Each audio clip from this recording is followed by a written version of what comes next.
I'm Schwanen. I'm the professor in transport geography in the University of Oxford, and I am also the director of the Transport Studies Unit, which is the university's research institute on questions of transport and mobility. And I was the fellow in geography at St. Anne's for about 5 years, and I'm currently still affiliated with the college. I am a member of GB and sit on various committees, and it's great to be here today, even though it's a Saturday. On the 18th of February this year, I got a series of messages on my phone. In the Transport Studies Unit, our research institute, we have a WhatsApp group with all our colleagues and all our DPhil students. And the students who happened to be in the city center saw that there was a protest going on. And it was a protest against the LTNs, the low traffic neighborhoods, with a number of people with, let's say, outspoken views and known for their skepticism about the COVID pandemic, and a number of other very strong arguments that have been made were also part of this protest. And what had happened was that a issue that until then was local had become national and was sort of at the forefront of most newspapers and quite a few traditional media. And it is this controversy that I want to talk to you about today. And I want to sort of go through the questions that we've got here. Why do we have this kind of policy? Why are they being implemented? Why are they seen by some people as controversial? And I should from the start say that you will be very hard pressed to find an expert on transport and mobility who is against the policies as such. We can take issue with the implementation and the way things have been executed, but the underlying idea is something that everyone will broadly agree with. And I want to close with some comments about how we can move on from here, because we're in a bit of a mess and it's not easy to see how we go forward. And I've been, as part of my work, been thinking about these questions for quite a long time. Our research institute, the Transport Studies Unit, is about trying to understand and contributing to questions of what we call system change, how we can move from existing transport systems that are profoundly environmentally, socially, and economically unsustainable to something that is fairer, more just, more environmental friendly. And that allows us also to think about how we can make them more resilient given the climate emergency that we're in. Oxford is not the only place where we see these kinds of policies. Much of the media attention is actually about London, always London. And the most recent instance of this was the extension of the ultra low emission zone to basically all of Greater London. It was a court case that the mayor, Sadiq Khan, won, and we now see this rolled out in the city across all of Greater London. The underlying principle with these kinds of policies is the same, whether we talk about this or whether we talk about our low traffic neighborhoods. They are about putting in place restrictions on where certain types of cars and vehicles can go. And this is something new. This is not something that the UK has traditionally done. And some people might say that politicians never had the guts to do. It's also important to appreciate that the LTNs in Oxford are not a policy that stands on its own. They are part of a wider package of measures. And what you see here is a map from the local transport and connectivity plan for Oxfordshire, not just the city, which includes the key policies that the county is important because they are the local transport authority, wants to implement across the city. A key element of that has already been implemented, and that is the zero emission zone. It's a tiny bit in the center of Oxford, where you're only allowed if you've got essentially a battery electric vehicle. The ambition is to roll that out to a larger part, that's the green bit, roughly central Oxford, and later on, all of Oxford within the ring road. The plan was originally to do that by 2035. Given the large resistance from local businesses and many residents, this has now been shelved, but I think that ambition still is there. It's not the only measure that is seen as controversial. There's also something that is known as traffic filters, or as they were previously known, bus gates. These are essentially barriers in some of the key roads in Oxford that will allow only buses to go through them and will hold back conventional vehicles and vans. And the rationale behind these bus gates is that a lot of traffic that could, in theory, go around the city via ring road actually goes through the city. And they want to stop that kind of traffic. They want to get that out of the city. Very importantly is that all these measures cost money. They need to be paid. Central government is not going to do that for a range of reasons we can talk about. So what they want to do is to fund some of the investments by charging people for the workplace parking. So the idea is that all employers of a certain size in the city will be charged for their employees' parking, including St. Anne's. And we for a while had a parking subcommittee, and this was vigorously debated. No one's happy with it, but it's an entirely reasonable policy on many, many grounds. And it is also important for local government to be able to have more money to invest in transport infrastructure. So why, this is just Oxford. Oxford is an interesting case because it is a comprehensive set of policies. It's quite ambitious, but the same set of ideas and initiatives exist in many other places. Many other cities in the UK are doing something similar. Now, why do they do that? First of all, because we know more and more about what the environmental, the social, and the environmental costs are of car dominance and the growth of the use of vans. Vans don't get as much attention in the public debate, but are incredibly important. It's the fastest growing segment of vehicles in the UK. If you look at the statistics from the DFT, it's quite staggering. We know particularly more and more about the health cost of car use and the emissions that are related to it.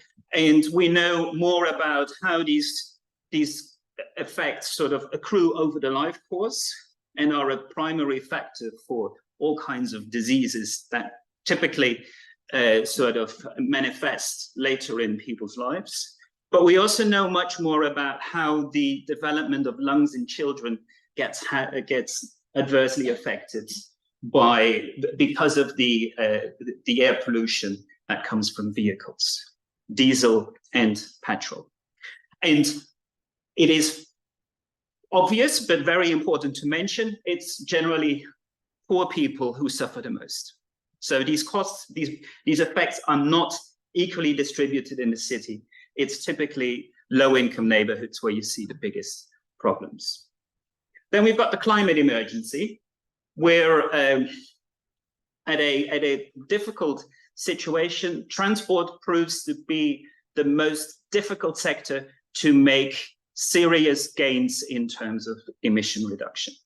The UK is actually not doing that badly in terms of reducing emissions, but most of these have been achieved by the change in the energy system with the sort of the stark growth of renewables, and by outsourcing many manufacturing activities to countries outside the UK, and the ships and the much of the aviation coming back into the UK to sort of deliver those products, not counting in the national statistics. But urban transport, hardly any reduction since 1990. And we have very ambitious goals, and so does Oxford. This is the current targets that Oxfordshire has set itself for the next decades. So in 7 years' time, they want to have already replaced 1 out of every 4 car trips. And mind you, this is in the county. Most of the county is rural, or sort of with very poor public transport. You don't get that far with conventional bikes. E-bikes is different cause. So it's very difficult to actually reduce car use there. A lot of the reduction will actually have to be realized in the urban part of the county. So Oxford, Bicester, those kinds of places. And you see that the targets get very, very ambitious. I am not aware of any city in the world under normal circumstances replacing 1 in every 4 car trips in less than a decade. This is very, very ambitious. So ambitious targets requires ambitious action.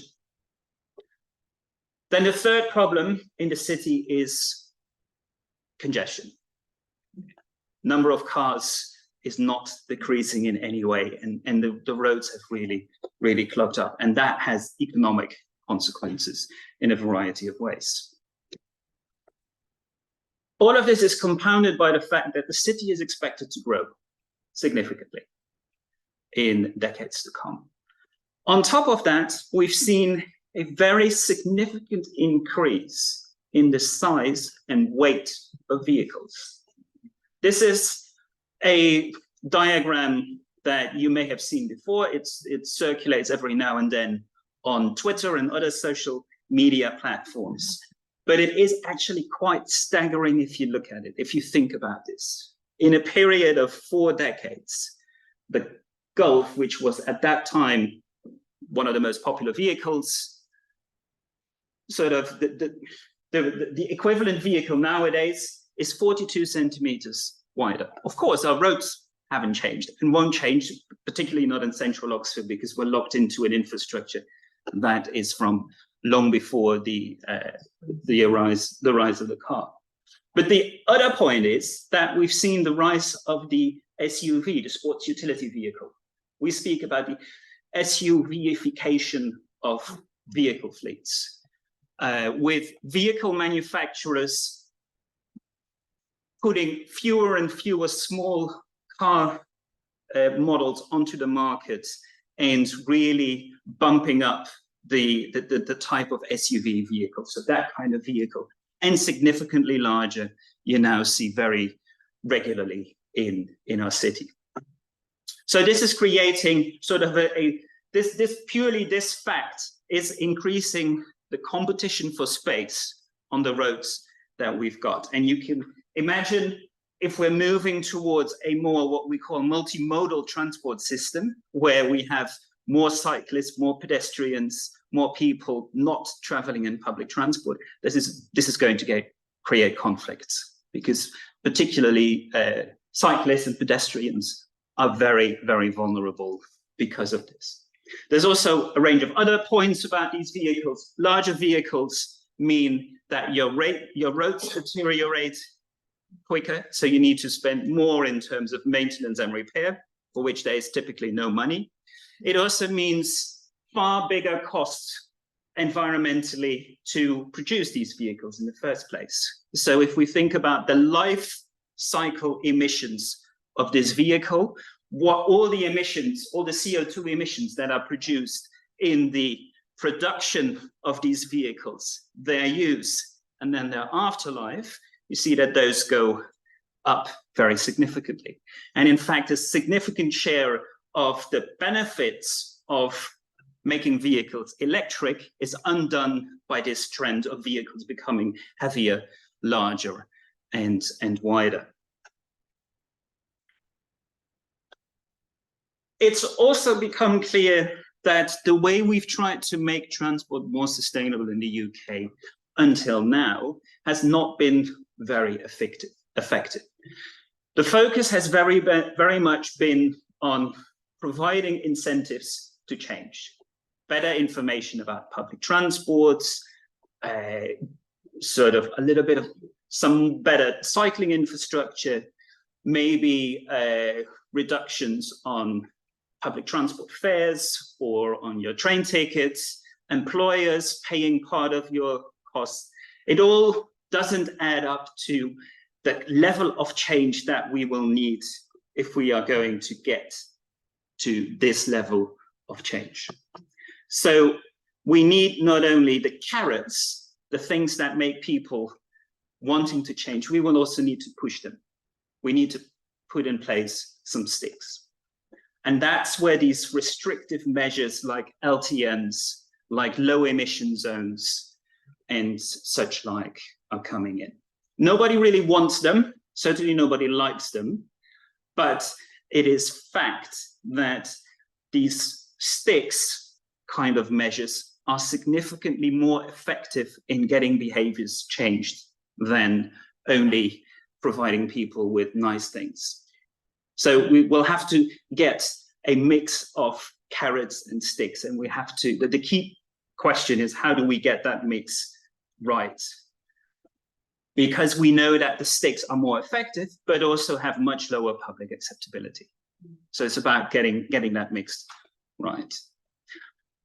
And then what you see across the UK and the media, The Guardian in particular, they always look at continental Europe. They always look at cities in the Netherlands, Germany, Sweden, France, because they've got all these wonderful cycling infrastructures. Copenhagen gets sort of referenced time and time again. And policymakers and advocates, activists say, we can do this as well. And we can do this much faster than it has happened on the continent. So what UK cities are trying to do is really play up the game of catch up and sort of accelerate that change, but don't really understand that these processes that have happened in Germany, the Netherlands, Denmark, and so on, have taken place over decades. I am from the Netherlands originally. I grew up in the 1980s when we were a very car-dependent country, and certainly the part where I grew up. It's really, you need to think about generational change. The fact that cycling is now so prevalent in the Netherlands is not something that has happened in 5 years or even less. This is something that has happened really over 25, 30, 40 years. That's the kind of timescale we need to look at. The problem is, of course, we don't have that much time when we're looking at the climate emergency. We really need to get our act together faster, ideally yesterday rather than tomorrow. So that's kind of the context for why we have these policies. And the controversy in Oxford really is quite complex. And I think it's important to make a distinction between three things that have kind of sort of merged into one rather blurry set of issues. It really started off with these low traffic neighborhoods that were being implemented in East Oxford for the most part. Locally, there was vigorous debate. It was vile in places. And if you see some of the social media interaction, it is really, really ugly. But it was a local issue. It became a national issue because the debate about the low traffic neighborhoods became sort of entangled with the debate about the 15-minute city. The 15-minute city is an idea that was first implemented in France. It's actually, in its current formulation, very new. It's a Colombian architect who has put it forward in 2016. And on the back of the pandemic, it really took off and it was embraced by many different cities in the world. Paris Mayor Anne Hidalgo was the first to embrace it, and she made it, and Paris is now the city everyone is looking for to see how successful this can be. It was embraced by the World Economic Forum, not known for its progressive ideas about policy in general, but they've endorsed it. And that generated profound ire among sort of strongly libertarian groups, activists, and think tanks. And that led to a whole raft of discussions. Earlier in the year, on the 8th of January, many people in Oxford received a brochure through the mail. I'm not sure if people who live here have seen it. I see a few people not. We got it as well. This is actually the PDF of the one that we received, and it is basically a plea to sign a petition against this 15-minute city idea. And it's very interesting. It was funded by American libertarian organizations, which kind of begins you to tell something about how this network of libertarian activists is not simply local or even UK based. It's an international network. And it suggests that we are guinea pigs, that we are being put to test and try out this idea of the 15-minute city, which would mean, according to this type of debate, that people would be no longer able to travel further than 15 minutes from their house. It was effectively sort of an institutionalization of the kind of lockdown policies we had seen within the pandemic. What the 15-minute city is actually about is about making sure that people can live their everyday life and fulfill their daily needs within 15 minutes from their home on bike or on foot. So it's about giving people the option to do that, so that if you don't want to drive, if you don't want to have a long commute, you don't have to. So this is not about constraining someone into doing certain things. This is about enabling people to make changes if they so wish. But we got this entanglement of the LTNs with this notion of the 15-minute cities, which is completely different and is not relevant to the low traffic neighborhoods at all. We got the protests that I showed you before, and we got MPs asking questions about the 15-minute city in national parliament. So it all became a very whipped up frenzy, you could say. And it only fuels the controversy locally around the around the low traffic neighborhoods and around the plans for changing Oxford going forward. Now, why was Oxford, for a little period earlier this year, really at the epicenter of all these debates? Well, first of all, I think it has to do something with the speed of implementation. The LTNs were implemented very quickly. They were implemented on the back of the momentum that had arisen during the pandemic, when people who live in Oxford will have no doubt experienced the city was actually much nicer with far fewer cars around and with many more people cycling and walking. It was quieter, the air was better, it was relatively easy to get around if you wished to. I think many people really were able to experience what a post-car city might look like. So it was done very quickly because policymakers locally thought, okay, we now got this momentum, we need to act. And they could, because they were enabled by funding made available by by national government. And there's a story here about Boris Johnson. I'm not going to tell you, I'm very happy to talk about in the Q&A, but one of the very good things that Boris Johnson did, following on from what he did as London mayor, was that he actually realized that funding needs to be made available for encouraging walking and cycling in cities across the country. Oxford initially had the plan to first put in place better infrastructure for cycling and walking. So you provide the goodies first, the carrots, and then you come with the stick of the LTNs. But because the funding was available only for a limited period of time, there was essentially no time to do that. So they reversed the order. They first put in place the LTNs, and then the better infrastructure was to come later. Not smart. Understandable, but not a smart choice. Particularly because there was this broader debate about the transport and connectivity plan and things like the zero emission zone, the workplace levy. There was already quite some unrest about how all these measures might be adding up. And the timing was particularly bad because this came on the back of the pandemic at a time of economic challenges. And what has happened, perhaps predictably, is that quite a few businesses in East Oxford that were already struggling and sort of saw their business get into further trouble, scapegoated the LTNs. There is definitely a reason for certain types of businesses that it will not have made access to them easier, but blaming all on the LTNs is perhaps a bit unfair.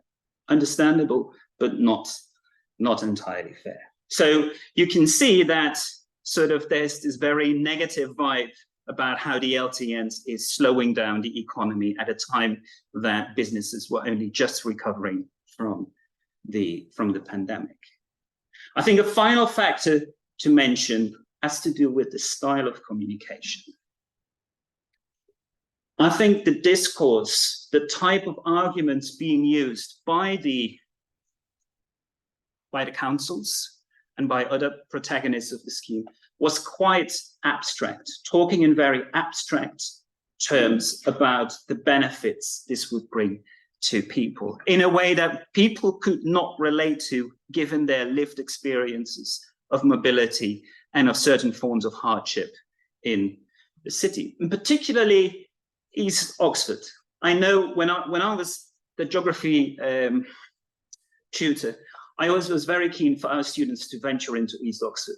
For many students, that was terra incognita. They never got there. But it's a really important aspect of understanding what it is to live in Oxford, because Oxford East is in many ways quite different. Oxford is a profoundly unequal city, which has a strong industrial heritage as well. It has significant areas of deprivation. All of those are in East Oxford. And some of these areas were being affected by the implementation of the LTNs. And quite a few people felt that this was unfair because they were already disadvantaged. So again, you can see how all of this is adding up and how there's a disconnect between how the protagonists talk about these schemes and how the people who suffer most of the consequences experience them. Also important has been the role of the media in all of this, both national and local. This is being recorded, so I have to be more careful what I say. But the local newspapers have sort of certainly a role and a responsibility in the controversy. They've sort of really played that up and played a prominent role on that, as have social media. I talked about some of the vile discourses around LTNs, and I think those are particularly on Facebook groups, Nextdoor, to a lesser extent, Twitter. But there's also something that I, as a geographer, think is very important, and that is about the cultures of mobility that we have in the UK. Now, culture is a term that you can understand in different ways. Typically, it's understood in terms of values and ideas. I have a little bit of a different understanding of culture, which is about the profoundly normalized ways in which we move around the city. So this is really about continual daily activities and daily movements and the kind of information we get exposed to in our daily life that all becomes absorbed in you. That also sort of changes your not only your mental processes, but also what you can do as a body. So this also plays at the level of your gut. Your gut is not something that is purely driven, gut feeling is not purely driven by biological processes.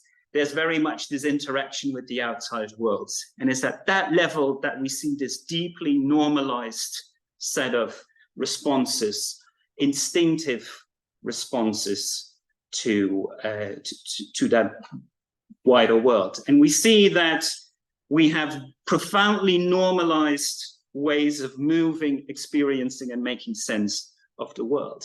And in the UK, they are, for many people, more strongly configured around and in the private car than they are in countries on the continent, certainly in cities.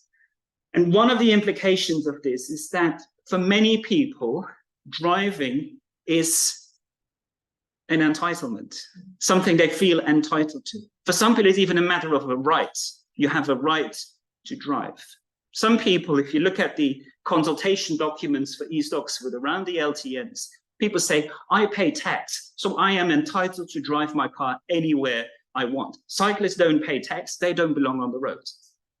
That style of argument sort of really articulates that sense of entitlement, which is underpinned by this profoundly embodied experience of movement that one gets over the life course.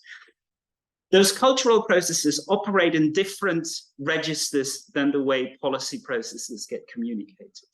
So we get sort of non-communicating layers, if you like. So the policy process doesn't really connect with what people are feeling, doing, experiencing, how to make sense of the world. The question then is, how are we going to get forward? How are we going to get out of this mess? I don't have the answer. If I did, I wouldn't be standing here.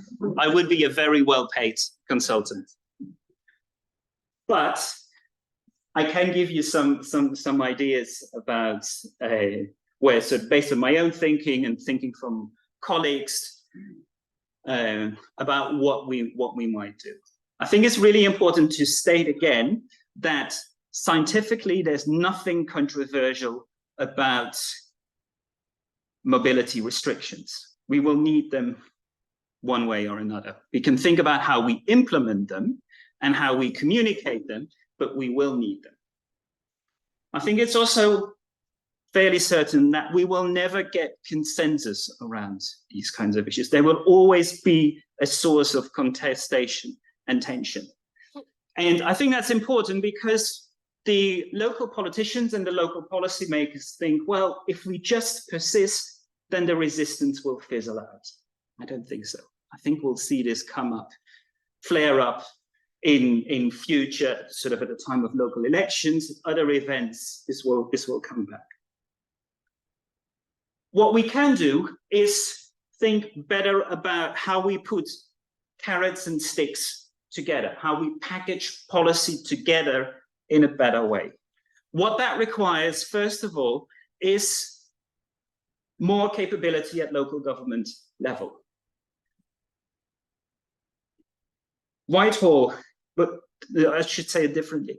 If you look at transport policy in the UK and you compare that with many European countries, you will see that it is far more centralized in the UK than in other countries. So Whitehall and DFT in particular have a far bigger say in what local authorities are able to do than in other countries.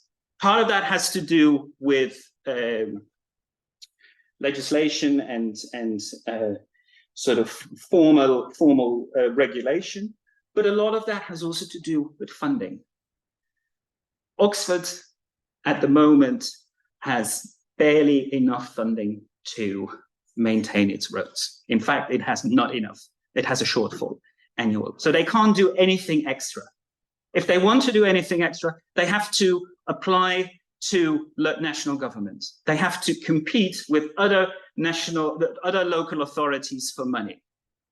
Oxford has traditionally been quite successful in doing that, but there is very little resource for action, for doing anything out of beyond your statutory requirements at local level. And this has only become more acute with austerity politics over the last 15 years, which have meant that the budgets for transport at local level in Oxford have shrunk by about 30%. Whilst at the same time, you get this enormous rise in the level of in the level of ambition. So you can kind of see that that is not really adding up. So we need to have more funding. We need to have more genuine decentralization of powers if cities like Oxford are actually able to do things different in the way they've been going on so far. We can also think about trying to be a little bit more creative and trying to put in place different carrots. I can talk about this in many different ways, but just to give you one example of one of the reasons why in countries like the Netherlands and in Denmark, car restrictive measures have been faced with less opposition is because the emphasis has really been on improving the quality of the public realm. And this is an example of a street in Amsterdam that 15 years ago would have been just a standard street with 2 lanes of cars in each direction. Now, I realize this is a middle-class neighborhood, and I can promise you that low-income neighborhoods in Amsterdam really don't look as pretty. But it does show you that you can do a lot by thinking about what you put in place. There's also a place for collective learning. One of the things that colleagues of mine in the university have done is that they've done a citizen jury in East Oxford, in Headington, around the LTNs. And a citizen jury is essentially where you bring a small group of people together from all walks of life. In this case, it was about 15. They had a series of meetings, day-long meetings over a number of weekends where all kinds of experts and people with different views on the measures come and talk to them. They get the opportunity to ask them questions. And then ultimately, through a process of deliberation, they come to a series of recommendations that policymakers then can implement or not.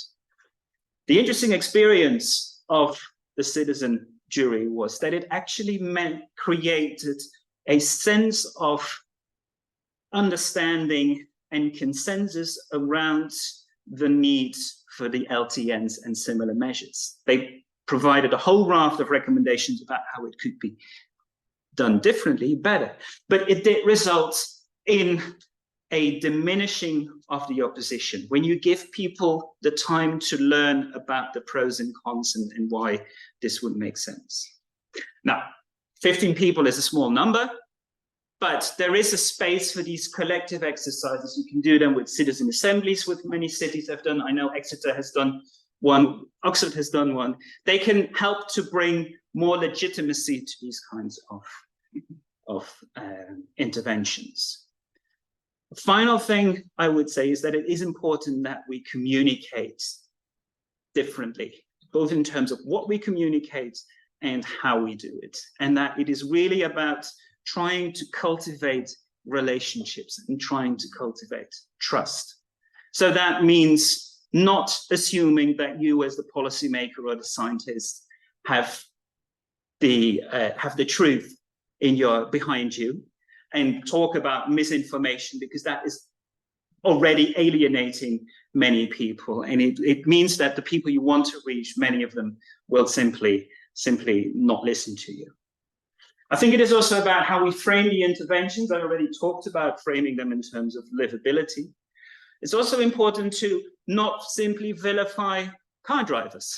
Think about the vulnerabilities of all road users, including car drivers. I can say more about that, but I think that is really important. And trying to link it to that lived experience and the sense of inequality, the sense of disenfranchisement that many people in the city experience. And you can do a lot of all of this with storytelling, different ways of storytelling, in words, with footage, in many different ways. I'm going to end with this picture. which is something that didn't make the local or indeed the national media at all in the debates about low traffic neighborhoods. It was a picture taken by a student I had the privilege to supervise for their dissertation last year. And she spoke to many different people in the city, and also to people who actually sort of used needlework of various kinds to create these tiny bits of symbols to sort of try to articulate a sense of care for the world, care for the other, care for the people who live in these streets, and how you can, instead of sort of going about this in a very divisive way, you can think about communicating and relating to both the built environment and the other people and their vehicles in the city in different ways. And I think there are really useful, interesting stories that can be told around these experiences and the experiences of many people across Oxford. Thank you very much.